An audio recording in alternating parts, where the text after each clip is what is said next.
윤희인지는 있어야 되는데, 이거. 아니야, 내일. 네? 아직 안, 왜요? 아니에요. 오늘부터. 일단 끝나면은 인지는 저기 중고등부 같이 가서 공부하세요. 예찬이나 예찬이도 오면 이제 중고등부입니다. 3월달 됐으니까 내일부터 중학교로 가지 다시 옥정초등학교 가려고 그래. 안 가잖아요. 내일부터 이제 중학교 어디를 배정했는지 중학교로 가야 되니까. 오늘은 사순절 두 번째 주일이면서 3.1절 기념주일이에요.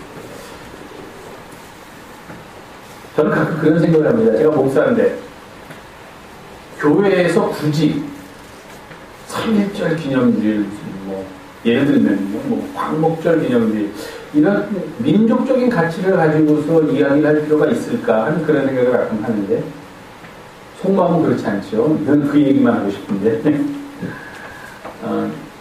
해외에 있으면, 국외에 있으면 누구나 다 애국자가 된다고 그러지 않습니까? 그러니까 거기서는 아주 이런 게 굉장히 강조돼요. 막 그냥 3.1절 기념주일 되면은 이거는 주님보다도 3.1절이 더 강조가 되는 날이에요. 그날은 그냥 민족이 더 강조되고 독립이 더 강조되고 뭐 33일 막 독립선언서 그 긴 거를 나와서 다 읽고 막 만세삼창도 하고 그래요.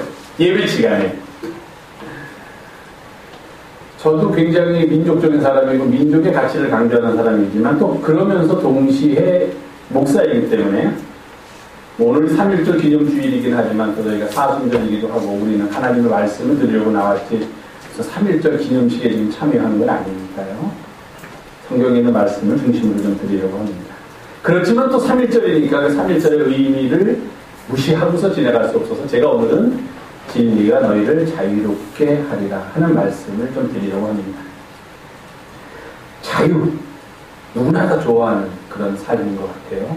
사람들은 다 자유를 추구하면서 살아갑니다. 세상에 어떤 이유로든지 남의 종이 돼서 살아가기를 원하는 사람은 없어요. 할 수 없이 요즘 같아서는 생계를 유지해야 되니까 다른 사람 밑에서 그 사람이 시키는 것을 하면서 살아가긴 하지만 그러나 그 관계는 엄밀히 말하면 계약의 관계이지 주인과 종의 관계는 아니어야 합니다.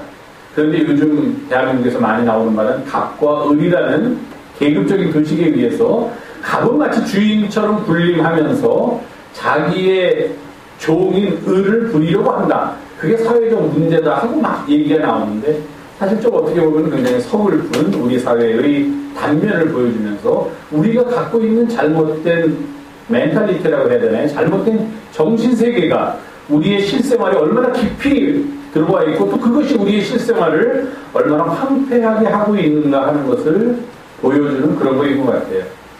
부끄러운 건 심지어는 얼마 전에 들으셨는지 모르겠어요. 여자 목사님이에요. 어디서 여자 목사님이 목회를 하시는지 대단하신 목사님이 계신데 이 목사님은 뭐 한 2달에 한 번씩 백화점에 가서 VVIP인가 봐요. 그냥 VIP도 한국에서 모자라요, 그냥. 그래서 앞에 V를 또 붙여야 돼. very important person이 돼야지 이 손님들이 성에 차지 남들처럼 VIP 대접을 해준다 그러면 거기는 안 간대요. 그래서 VVIP인데 가서 그분은 한 번 가실 때마다 고급 옷을 거짓말이 좀 과장, 나는 거짓말이라고 생각했는데 뭐 몇백만 원, 몇천만 원 어치씩 사가지고서 온대요. 그러니까 백화점에서 뭐 그분만 났다 갔다 하면 대단하게 대접을 하는데 그분이 또 얼마 전에 오셔서 그렇게 옷을 사갖고 가셨는데 그만 뭐가 거기서 물건을 포장하는 과정에서 잘못돼가지고 다른 부서에서 포장하던 박스하고 그분이 사신 물건하고가 이게 섞여가지고서 나중에 이제 집으로 이렇게 배달이 돼 있는데 그 사지 않은 백화점 물건이 같이 배달이 됐어요. 그러니까 백화점에서는 없어졌으니까 일단 도난 신고를 했죠, 경찰에. 그럼 그때 CCTV도 보고 누가 있었는가 어떻게 없었는가 조사를 해보니까 그쪽으로 배달되어 간 쪽의 물건에 아마 뭐가 같이 휩쓸려간 것 같다 그래가지고 이제 경찰이 찾아왔어요. 그래서 조사를 해보니까 정말 이 사람이 사지 않은 물건이 왔는데 그것은 이 사람이 뭘 훔치려는 의도가 있었던 것은 절대로 아니고 백화점 측의 실수로 그런 이렇게 가져가는 과정에서 이제 문제가 생겼다. 그렇게 얘기를 하더라고요. 거기서 그냥 끝나면 되는데 뭐 백화점이 사과하든지 뭐 어떻게 해서 끝나면 되는데 이분이 백화점으로 돌아가가지고서 그렇게 실수해서 내가 산 물건도 아닌 것을 보낸 사람이 누군가를 찾아낸 거예요. 그래놓고 자기를 망신줬다고 이 사람을 무릎을 꿇려놓고서 1시간이나 있게 했다.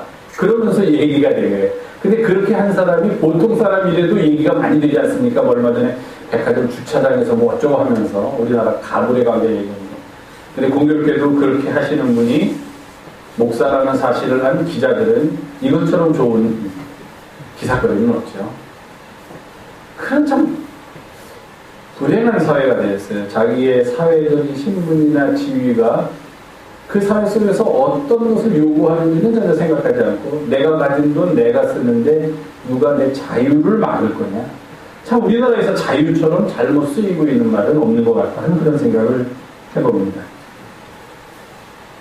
인간은 누구나 자유함을 추구하면서 삽니다. 모든 철학의 주제는 인간의 정신의 자유함이에요. 어떻게 하면 인간이 자유함을 누리면서 살 수 있겠는가 하는 게 철학의 주제고, 지금까지 이어왔던 철학의 역사는 그런 것들을 탐구하는 거예요. 어떻게 하면 인간의 영혼이 자유롭게 살 수 있는가.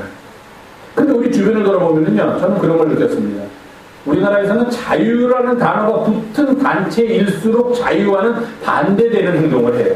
자유 뭐뭐 연맹, 자유 뭐뭐 협회라고만 붙어 있으면은 이런 사람들은 굉장히 보수적이고, 그리고 굉장히 기존의 질서를 유지하려고 하면서 다른 사람을 억압하고 다른 사람에게 자유를 부여하지 않으려는 노력에 제일 앞장서는 단체나 그런 사람들 이름 앞에는 꼭 자유가 붙어 있더라고요. 그래서 이거야말로 자유가 잘못된 것은 아닌가. 그렇지만 그들 앞에 자유가 붙어 있기 때문에 오히려 그들은 그것을 자기들이 정당한 일을 하고 있다는 것처럼 그렇게 주장하고 있는 것 같습니다. 모든 삶의 궁극적인 목적은 자유함을 추구하는 것이지만 그 자유는 반드시 책임을 수반한다는 사실을 잊어서는 안 된다는 겁니다. 자유는 나 혼자서 누리는 가치가 아니라 더불어서 함께 누려야 할 가치이기 때문입니다. 내가 자유함을 누릴 때 다른 사람이 부자유하게 된다면 그것은 자유함이 아니다 하는 거예요. 내가 자유함을 누리면서 다른 사람도 그 상황에서 똑같이 자유함을 누릴 때 비로소 우리는 참 자유인이 되었다, 그렇게 말할 수 있다는 것입니다. 고린도 교회에서 그런 문제가 있었습니다. 예수 그리스도 안에서 우리는 다 자유인이다 하는 복음이 전파되니까 이들이 다 자유인? 그럼 내 마음대로 해도 된다. 그러면서 고린도 교회가 갖고 있던 가장 큰 문제 중에 하나가 성적인 타락의 문제였습니다. 그랬더니 이 사람들이 두 가지 때문에, 하나는 자기들이 자유인이라는 이유 때문에, 또 하나는 육체와 정신은 분리되어 있다는 이원론적인 사고 때문에 고린도 교회는 아주 음행에 성행하고 그것을 당연하게 여기는 교회 안에서도 그렇게 자유함의 참 가치를 정반대로 누리고 있는 그런 교회였다 하는 겁니다. 자유는 나와 함께 공동체에 있는 사람이 같이 누릴 때 비로소 자유로운 거지, 나만 자유로운데 저 사람들은 다 불편해요. 대통령 혼자 나와서 신이 가서 나는 자유롭게 하기 위해서 이렇게 법을 만들었습니다 하는데 이 사람들은 다 불편해. 말로는 자유롭게 하기 위해서 만들었다는데, 그러면 그 자유는 참 자유가 아니라는 겁니다. 얼마 전에 대법원인가요? 헌법재판소인가요? 간통죄가 위헌이다라고 선고가 되었습니다. 즉 간통을 해도 이제는 더 이상 죄가 되지 않는다는 거예요. 또 어떤 분 간통죄로 징역 살아가지고 지금까지 고생을 당하는 분 얼마나 억울하겠어요. 지금 간통했으면 죄 아닌데, 그때 해가지고서, 그때는 간통죄가 합헌이었을 때 간통을 저질렀다고 해가지고서 징역도 10개월이나 사셨는데 아마 땅을 치고 지금 가슴 아파했을 거예요. 이게 왜 그 전에 통과되지 않고 이제 통과됐을까? 사람들이 참 흥미로워합니다. 간통죄가 폐지됐으니 이제 세상은 어떻게 될까? 세상이 어떻게 되면 큰일 나는 사회예요. 아주 저급한 사회예요. 세상이 어떻게 되면. 간통죄가 있건 없건 간통이라는 사실이 만약에 있게 되어서 그 주변에 있는 다른 사람들에게 상처와 부자유를 안겨준다면 그 일은 세상 없어도 하지 말아야 돼요. 내가 아무리 좋아도. 근데 이제 그 위협관계라는 이유가 간단하죠. 어떻게 남녀 상렬지사에 국가가 법이라는 잣대를 들이댈 수 있겠는가? 한마디로 말하면 남자와 여자가 좋아서 같이 좋다고 감정을 표현했는데 그걸 가지고서 법으로 어떻게 제재를 하겠느냐는 거예요. 그거는 이제부터 그렇게 마음대로 해도 우리는 모르겠다 하는 게 아니죠. 그거를 법으로 제재하지 않아도 될 만큼 우리들의 의식이 성숙되어야 한다는 것을 전제로 하는 거예요. 그런 일까지 법으로 제재를 받으면서 내가 하고 싶은 일 내가 하는데 왜 말이 많냐, 이렇게 해서는 안 된다는 거죠. 그걸로 인해서 다른 사람이 상처를 받게 되고 다른 사람이 아픔을 받게 된다면 하지 말아야 되는 게 그게 인간의 마음인데, 내가 좋다고 그래가지고서 무슨 동물처럼 그렇게 내 속에 있는 욕구를 아무 데서나 아무렇게나 표현하는 것이 당연한 것처럼 여기면 그 사회는 자유로운 사회가 아니라 굉장히 하급한 사회, 저급한 사회로 간다 하는 겁니다. 자유는 그런 거다 하는 겁니다. 그리스도인은 어떤 사람이냐? 바로 이 자유함을 따르는 사람들입니다. 그리스도인은 그의 영혼이 자유로운 사람들, 그의 삶이 자유로운 사람입니다. 그런데 이 그리스도인들이 갖고 있는 자유에는 한 가지 조건이 있습니다. 뭐냐면 freedom in Christ. 그리스도 안에서의 자유예요. 그리스도를 넘어서서 자유하게 산다는 것이 아니라 우리의 자유는 늘 그리스도 안에 있는 자유입니다. 그럼 어떤 사람들, 철학하는 사람들은 그렇게 우리 신학자들에게 반문합니다. 야, 그건 자유가 아니다 이게. 자유는 그런 제약 조건이나 그것을 얽매는 어떤 이유가 없어야지만 진정으로 자유지, 이러이러한 조건 하에서만 자유롭다고 얘기하는 것은 진정한 의미의 자유가 아니다라고 철학을 하는 사람들은 반문합니다. 반박합니다. 그러나 그럼에도 불구하고 우리는 항상 올곧게 한 가지만을 주장합니다. 우리가 누리는 진정한 자유는 예수 그리스도를 전제하지 않고서는, 그리고 예수 그리스도 안에서 누리는 자유를 전제하지 않고서는 그것은 진정한 의미의 자유가 될 수 없다는 것이 우리들의 신앙의 고백이다 하는 것입니다. In Christ. 이것이 우리의 자유에 있어서 가장 중요한 거예요. 갈라디아서에서 조금 아까 우리 김재 권사님께서 봉독해 주신 5장 1절에 보면은 바울이 이렇게 말합니다. 그리스도께서 우리를 자유롭게 하려고 자유를 주셨으니, 우리에게 자유를 주셨으니 우리는 굳게 서서 다시는 종의 멍에를 매지 말고 살아라. 이렇게 바울이 우리들에게 권면합니다. 그 앞에 무슨 얘기가 나오냐면, 우리들이 실제로는 아들인데 어릴 때나 그럴 때는 종과 같이 살았다. 무엇의 종이었는가? 율법의 종이었다. 율법이 우리의 자유를 오히려 얽매는 역할을 했다. 그러나 이제 우리는 예수 그리스도를 통하여 복음이라는 새로운 삶의 가치와 삶의 목표를 찾았기 때문에 더 이상 우리는 율법의 종이 될 수 없다 하는 겁니다. 그러니까 여기서 지금 바울이 말하고 있는 것은 그리스도 안에서 우리가 누리게 된 자유는 무슨 정치적인 자유 아니면 죽음을 달라 하는 그런 자유이기보다는 사실상 율법으로부터 복음으로 우리의 삶이 옮아지는 자유를 이야기하고 있습니다. 그러나 그 자유야말로 우리의 삶이 만약에 복음 안에서 자유를 누리는 삶을 살게 된다면 그러한 삶은 정치적으로 죽음 아니면 자유를 달라는 삶보다도 훨씬 더 높은 차원의 삶을 사는 것이다. 그렇게 이야기할 수 있다는 것입니다. 요한복음 8장에 예수님께서 유대인들에게, 자기는 믿는 유대인에게 이렇게 전제를 하고 말씀하십니다. 너희가 내 말에 거하면 참으로 내 제자가 되고 진리를 알지니 이 진리가 너희를 자유롭게 할 것이다. 우리가 진리의 바닷속으로 풍덩하고 뛰어 들어갈 때 우리는 진정으로 삶의 자유함을 얻을 수 있다는 겁니다. 근데 무슨 일이다 다들 어려우니까. 빌라도라는 사람 아시죠? 빌라도 앞에 예수님이 잡혀왔습니다. 그 한밤중에 빌라도가 예수님을 신문합니다. 그런데 자기가 생각하기에는, 빌라도는 로마 사람이니까요, 자기가 생각하기에는 이 사람은 별로 죄가 없는 사람인데, 예수가. 그리고 뭔가 심오한 삶의 진리라든지 하늘의 도를 아는 사람 같은데, 지금 유대인들이 자기들끼리 종교적인 갈등이나 또는 어떤 정치적인 갈등 때문에 이 사람을 잡아왔다고 빌라도는 처음부터 그렇게 생각을 했습니다. 그래서 그 재판에 끼어들기를 싫어했어요. 근데 어쨌든 재판해달라고 잡아왔고 그의 죄명을 로마 황제를 모욕했다고 하니까 일단 신문을 해야 되는데, 신문을 하면서 빌라도가 묻습니다. 예수께. 뭐 너가 누구냐? 그런 것도 묻지만 이렇게 묻습니다.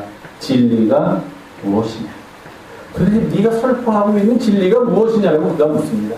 그래도 적어도 한 지역을 다스리는 로마의 총각 정도 되니까 무식한 그런 사람은 아니었고, 그러니까 인문학적으로도 소양이 있고 토대가 있던 사람이라고 우리가 추측을 할 수가 있어요. 그러니까 이 사람이 그래도 유대인의 스승이고 유대인들이 지금 가장 추앙하는 사람이며, 또 어떤 사람은 이 사람을 가리켜서 하나님의 아들이라고까지 하고 있는 사람이 내 앞에 왔으니까 한번 그래도 세상에 이치나 도를 알고 싶은 마음에 묻습니다. 진리가 뭐냐? 내가 얘기하고 있는 진리가 뭐냐, 나에게도 그 진리를 좀 가르쳐 달라는 뜻이죠. 그러나 그는 바로 자기의 현실로 돌아옵니다. 아, 내가 이런 왜 쓸데없는 지금 소리를 하고 있는 거지? 내가 무슨 이 사람한테, 하찮은 유대인한테 내가 진리를 왜 물어보나? 나는 지금 재판을 내려야 될 중요한 시기에 있는데 하고 자신의 위치로 돌아오는 걸 보게 됩니다. 진리가 무엇인가? 누구나 다 갖고 있는 고민입니다. 제가 아까 아동부 우리 어린이들한테는 사람이 살아가는데 꼭 필요한 삶의 길, 삶의 도리라고 그렇게 얘기했는데, 뭐 그렇게 얘기해도 그게 잘못된 것은 아닌 것 같습니다. 주님의 말씀에 따르면 진리는 하나님의 말씀, 주님의 말씀입니다. 우리가 말씀 안에 거한다는 것은 우리의 삶 속에서 말씀이 나온다는 뜻입니다. 우리가 말을 해도 주님의 말씀이 나오고, 우리가 행동을 해도 주님의 말씀이 행동 속에서 나오고, 우리가 무엇을 하든지 그런 모든 삶 속에서 주님의 말씀이 우러나온다는 것입니다. 그렇게 주님의 말씀 속에 우리가 깊이 들어가게 되면은 우리는 저절로 주님의 제자가 되고, 그 주님의 제자가 된다는 사실은 곧 진리를 깨닫게 되는 자리에 들어섰다는 것을 의미합니다. 그때 우리는 비로소 그 진리를 통하여 우리가 자유롭게 된다는 것을 이야기합니다. 그 말은 무엇입니까? 예수 그리스도의 말씀 안에 거하게 될 때, 그래서 그의 제자가 될 때 우리는 우리가 살아가야 할 길이 무엇이다 하는 것을 깨닫게 된다는 것입니다. 참 길을 발견하게 된다는 것이에요. 그리고 그 길 안에 서서 살아갈 때 우리는 진정으로 자유함을 누리게 된다는 겁니다.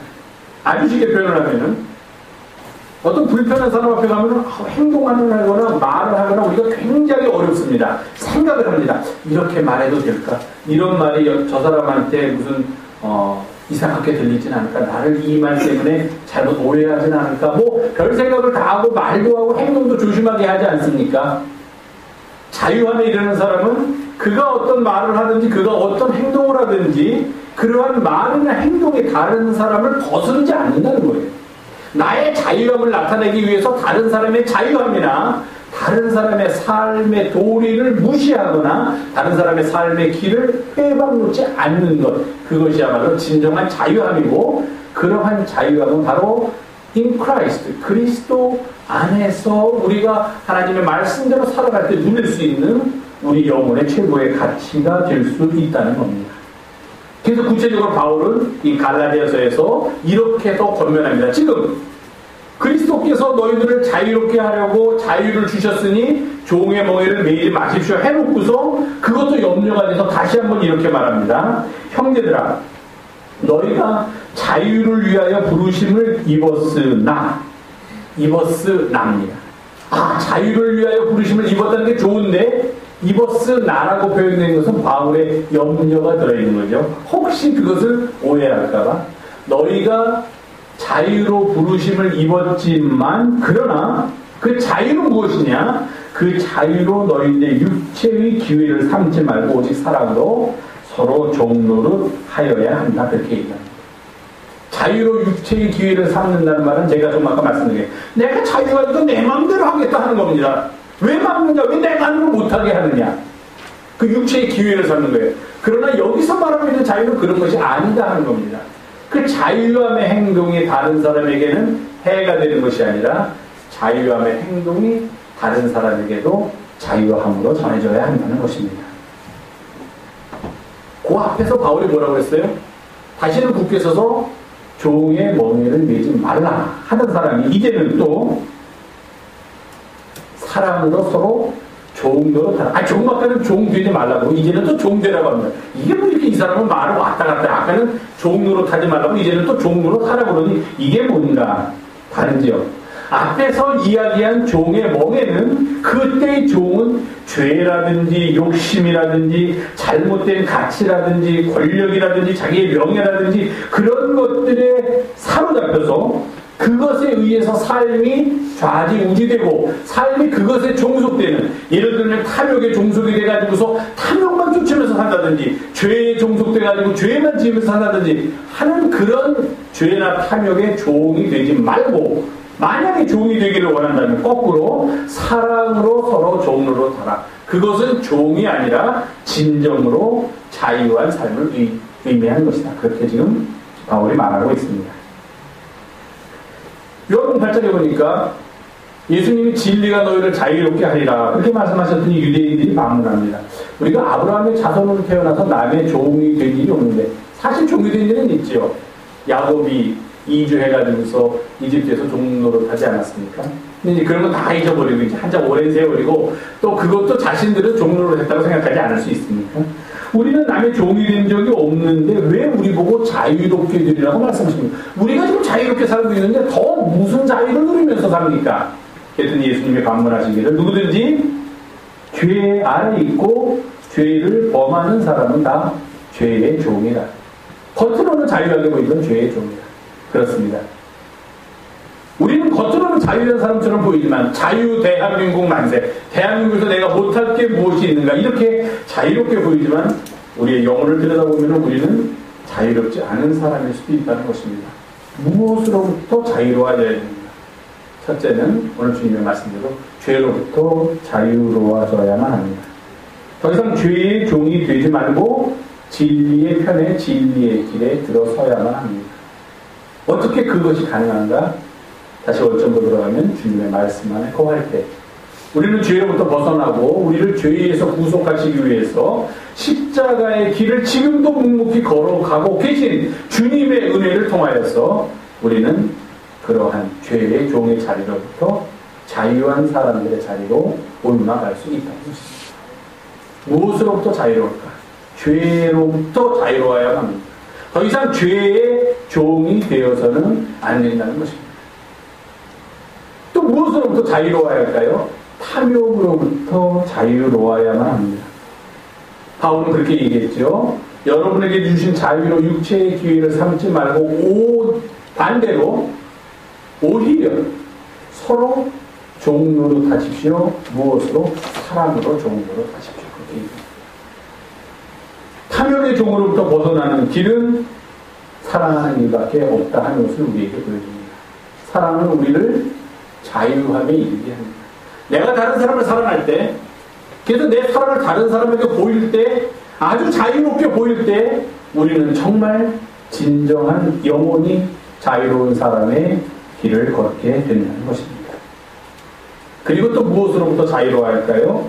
이 땅에 있는 정치적인, 사회적인 모든 억압으로부터 우리는 자유로운 삶을 살아야 합니다.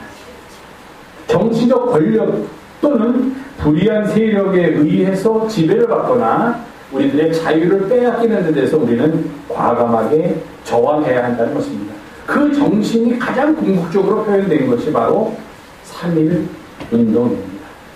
우리 민족의 의사와 우리 민족의 권리와는 관계도 없이 외국의 세력에 의해서 우리가 남의 나라의 종노릇하게 된 것을 우리는 더 이상 견딜 수 없다는 것입니다. 요즘 한국에서 이상한 얘기들이 많이 나오죠.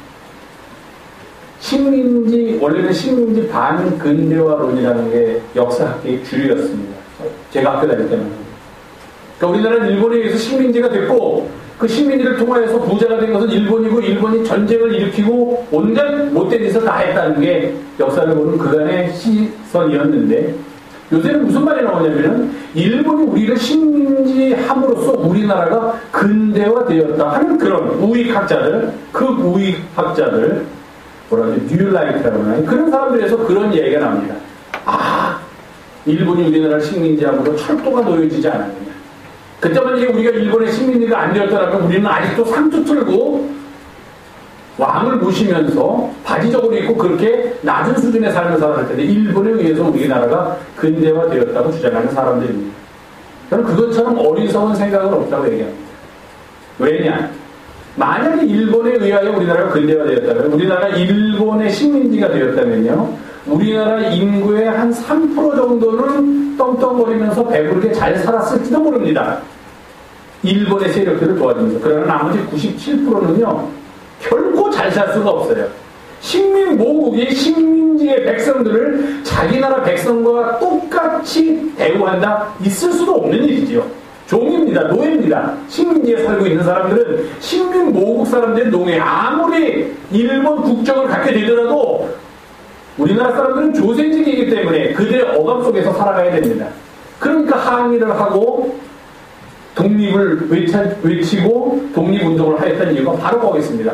우리의 주권을 되찾지 않고서는 우리는 정당한 자유함을 누릴 수 없다는 겁니다. 남의 나라의 시민이 되어서는. 근데 요즘 보면은 그렇게 친일적인 행각을 많이 했던 사람들이 역사 속에서 계속 권력을 유지하면서 아직까지도 그 권력을 유지하고 있고, 그래서 그들에 의해서 우리나라 역사가 좌지우지되고, 한편으로는 3.1절 기념식을 하고 막 얘기하면서 다른 한편에서는 그런 친일적인 사고를 가진 사람들이 정치에 또는 여러 자리에 요직을 차지하면서 우리의 정신세계를 좀 먹어 들어가는 현실을 볼 때 참 가슴 아픈 일이 우리나라에서는 아직도 남아있구나 하는 것을, 그런 마음을 금할 수가 없는 요즘입니다. 정말 여러분 혹시 재밌는 거 보셨어요? 요 엊그제를 사이로 해서 길에 태극기가 굉장히 많이 걸려 있습니다. 당연한 일이죠. 이제 3.1절이니까요, 오늘이. 3.1절이니까 뭐 관공서에서 다 길에다가 이제 태극기를 걸어놓는 건 당연한데, 얼마 전에 우리나라도 그 국제시장이라는 영화를 보신 분이 그 국제시장을 보니까 거기서 우리 옛날에 어릴 때 기억나죠? 5시 되면 국회 하강식을 합니다. 그럼 저도 기억납니다. 초등학교 때 막 끝나고서 책가방 놓고서 책가방 2개 놓고 그걸 축구 골대라고서 막 축구하면서 놀다가 5시가 되면 저기 국기계양대에 누가 나와가지고서 국기를 내리면서 애국가인가 무슨 음악이 나옵니다. 그럼 다 축구하다가 말고 서가지고서 국기를 향해서 경례설하고 국기가 내려올 때까지 있어야 됩니다. 그건 애국심이 아니다 하는 겁니다. 그건 자유가 아니다 하는 거예요. 우리의 생각을 그렇게 획일적으로 만들고 폐쇄적으로 만들고 이거 안 하면 내가 너희를 법적으로 무슨 제재를 가하겠다고 하니까 저희 동네에도 온 가게에서 여태까지 제가 보지 못했던 태극기의 물결이 우리 동네를 아주 휩쓸고 있습니다. 가게마다 전부 다 태극기를 띄었어요. 왜? 태극기를 걸지 않으면은 행정적인 조치를 취해야겠다. 그랬으니까요. 저는 그걸 보면서 내가 민족을 사랑하니까 이렇게 좋은 날 기쁜 날 태극기를 걸어서 내 자존심을 살려야지. 그렇게 해서 태극기를 개양해야지. 다 태극기 개양해라. 5시면 태극기 내릴 테니까 하던 일 다 멈추고 서가지고 태극기를 바라보면서 경례를 해라. 그래야지만 당신은 애국자다. 이런 사회는, 애국자를 길러내는 사회는 아닌 것 같다는 생각을 합니다. 자유로운 사회는 아닌 것 같다는 생각이에요. 획일적인 생각, 폐쇄적인 한 가지 생각만을 딱 던져놓고서 여기에 대해서 다르게 생각하는 사람은 전부 다 잘못된 사고, 애국적이지 않은 반애국자들이다라고 이렇게 이름 붙이는 것도 굉장히 위험한 일이 아닌가. 옛날에 히틀러라는 사람이 한 게 그거 아닙니까? 전체주의예요. 한 가지 사고를 던지면 다 그것을 따라야 됩니다. 가슴 아픈 일이 아닐 수 없습니다. 진정으로 자유함은 그 자유함 속에서 나 자신도 자유하지만 다른 이들에게도 똑같은 자유함을 줄 수 있는 그런 자유함이 되어야 한다는 것입니다. 오늘은 사순절 두 번째 주일이면서 3.1절 기념주일입니다. 자유함을 생각하고 그 길로 들어가는 복된 계절을 우리가 지금 살고 있습니다. 또 민족적으로 본다면 우리 민족의 독립과 우리 국민의 자유를 위하여 한마음이 되어 군연이 일어났던 날이 바로 오늘입니다. 우리는 이날 그리스도 안에서 참 자유한 삶을 기도합니다. 모든 이들에게 진정한 자유함의 은혜가 함께 임하기를 기도합니다. 그래서 오늘 우리에게 주신 말씀대로 자유함에 굳게 서서 종의 멍에를 벗고 다른 멍에를 매는 날이 되기를 바랍니다. 사랑으로 종으로 타는 멍에를 매고, 또는 마태복음 11장에서 주님께서 말씀하신 것처럼 나는 마음이 온유하고 겸손하니 내 멍에를 메고 내게 배우라 하는 그 멍에를 우리가 기꺼이 매야 하지만 죄의 종의 멍에, 탐욕의 종의 멍에, 권력과 지배의 종의 멍에는 이제 더 이상 매지 않는 우리 모두가 되기를 바랍니다. 제가 오늘 3.1절이라서 독립선언문을 가져올까 하다가 너무 긴 것 같아서 그 독립선언문 맨 끝에 있는 공약 3장이라는 것만 가져왔습니다. 독립선언문은 별로 마음에 안 들어요. 그 육당 최남선 씨가 기초해서 썼다고 하는데, 육당 최남선 씨는 나중에 우리의 젊은이들을 애꿎은 전쟁터로 보내는데 앞장섰던 사람이니까 아무리 변명을 해도 조금 가슴 아픕니다. 누가 그러죠? 그때 친일 안 했던 사람이 어디 있는가? 그렇죠. 먹고 살기 위해서 일본 순사들한테 머리를 조아리고 우리 다 민초들이 했던 일입니다. 그러나 지식인이라면, 백성을 지도하는 위치에 있는 사람이라면 적어도 자신들의 지조를 민족적인 자극을 보여줘야지 그런 사람들이 앞장서서 일본을 돕는 일은 하지 말아야지. 백성들이 그저 일본 순사 앞에서 머리를 숙인 거 가지고 그거 친일했다고 하면 안 되고 일본 순사들이 와서 칼로 찌르면서 일본 이름으로 바꾸라고 했다고 해서 그거 일본 이름으로 창씨개명했다고 친일이라고 말하면 안 됩니다. 그러나 당시 사회적 지도층에 있던 사람들은 그래서는 안 된다 하는 것입니다. 위에 있는 독립선언문은 6당 최남선이 기초했고 이 공약 3장은 어떤 사람은 이것도 6당 최남선이 했다는 분도 있고 아니다 만에 한영훈이 했다 하는 사람도 있고 의견이 분분하지만 어쨌든 공약 3장에 3.1 운동을 나서는 멘트가 있겠습니다. 오늘 우리들의 이 거사는 정의 인도 생존 번영을 찾는 결의의 요구이니 오직 자유의 정신을 발휘할 것이고 결코 배타적인 감정으로 치닫지 말라. 마지막 한 사람에 이르기까지 마지막 한순간에 다다를 때까지 민족의 올바른 의사를 시원스럽게 발표하라. 모든 행동은 먼저 질서를 존중하여 우리들의 주장과 태도가 어디까지나 공명정대하게 하라. 굉장히 식민지로부터 벗어나서 독립을 외치는 문장치고는 온건하고 소극적인 그런 문장입니다. 이 정도 가지고는 안 쓰죠. 한 사람까지 예를 들면 레미제라블에 나오는 프랑스 혁명에서 나왔던 그런 이런 서론문 같은 거 보면 마지막 프랑스 국가가 그죠. 마지막 한 사람의 피가 마를 때까지 우리는 이 행군을 멈추지 않겠다. 얼마나 투정적인지 모릅니다. 프랑스 국가는요. 근데 우리는 굉장히 그냥 뭐 해주시면 해주고 그냥 우리 한번 얘기해 보겠습니다 하는 그런 뉘앙스가 들어가서 조금 그렇긴 하지만 이런 이야기를 했습니다. 그럼에도 불구하고 이런 일을 앞장서서 했던 사람들이 죄목이 뭐였냐면 내란죄였습니다. 내란죄 많이 들어보셨죠? 우리나라에서도 뻘핏하면 나오는 내란죄입니다. 이 사람들이 내란죄 제목으로 33인들이 다 투옥됐다는 그런 역사가 있습니다. 이 정도는 해야 내란이죠. 이래가지고 사람들이 일어났습니다. 그리고 일본이 식민봉국인데 뭐 조선 사람들이 하는 게 무슨 내란죄입니까? 같은 나라가 아닙니다.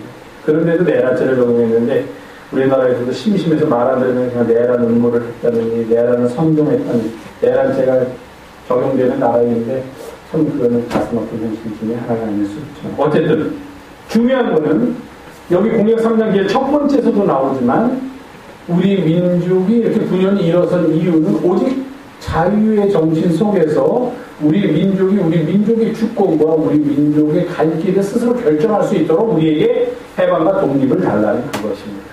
정치적인 의미가 있고 민족적인 의미가 있는 말이지만 제가 오늘 드린 말씀대로 우리의 자유함은 우리의 신앙의 자유함뿐만 아니라 우리들이 사회적으로 더불어 사는 이 사회에서의 자유함뿐만 아니라 우리의 정치적이고 민족적인 자유함까지 모두 다 아우르는 그래서 우리가 전인적으로 자유함을 느낄 때 우리는 비로소 자유한 사람이 될 수 있습니다. 그것은 오직 그리스도 안에서 그리스도의 말씀으로 살아갈 때만 가능하다는 사실을 잊지 마시고 이 사순절 두 번째 주일 그리고 3.1절 기념주일 주께서 우리에게 내려주시는 풍성한 은혜를 누리는 우리 사랑하는 영성의 가족들이 되시기를 부탁드립니다.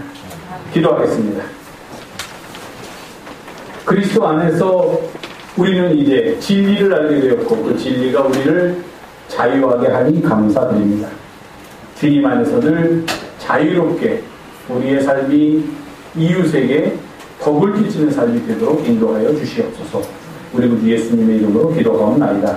아멘.